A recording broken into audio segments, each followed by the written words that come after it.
Hello, Darin Martineau here, and this is called Trick Theory Thursday. Okay, Trick Theory Thursdays is going to be part of our new format on this channel.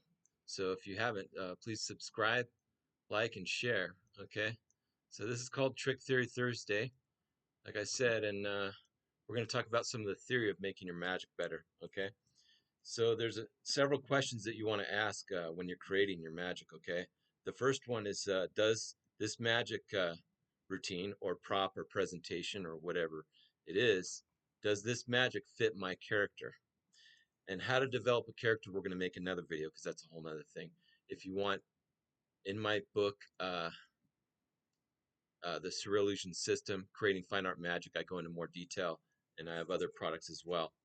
Also in the bronze, silver, and gold level of Master Magic Mentors and getting your act together product and many other things. Okay, so that's the first question you want to ask. Okay, because if it doesn't match, then it just doesn't make sense. Okay.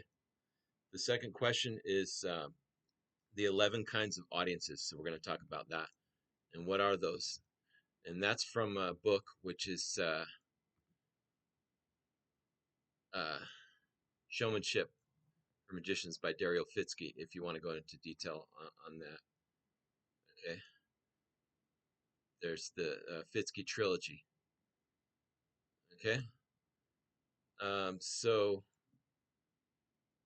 what are the 11 kinds of audiences? Okay. Number one is a single individual. Okay.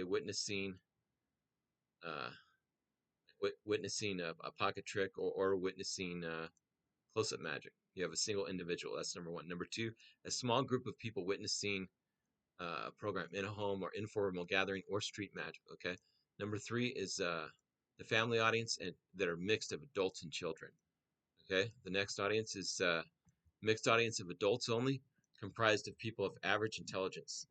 The next one is mixed audience of adults only, comprised of people with exceptional intelligence, like doctors and lawyers and stuff like that, right? You want to have stronger magic, okay? Then you have the rowdy type of audience, which is like bar magic and other things like that. The rowdy audience of adults, okay? College kids, etc. Then you have the audience of at a private party, banquet, or trade show environment, okay? There are many more. These are just examples to give you an overview. There's much more, okay? The next audience is the audience of women or men only. The next one is the audience of young people and their teens. This is think like birthday party magic crowd, okay?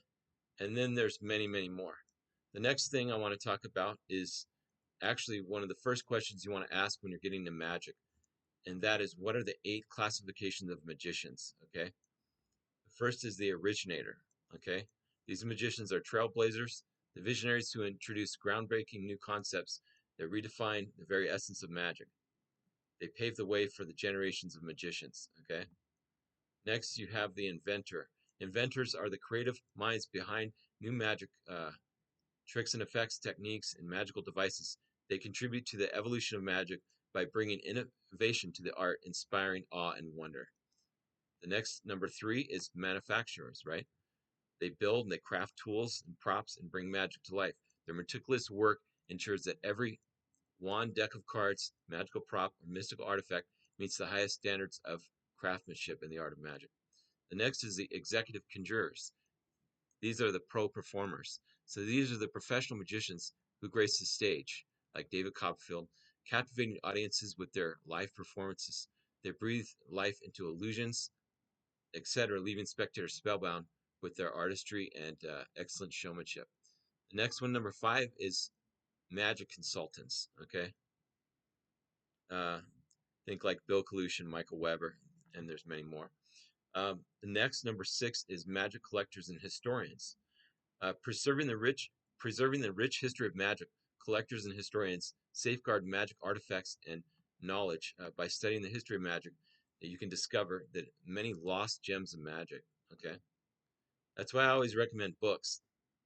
Okay, um, so those are the 8 classifications of magicians, and it's important to ask yourself before you get into magic, or if you're into magic already, it's important to identify that so that you can achieve your goals. Okay.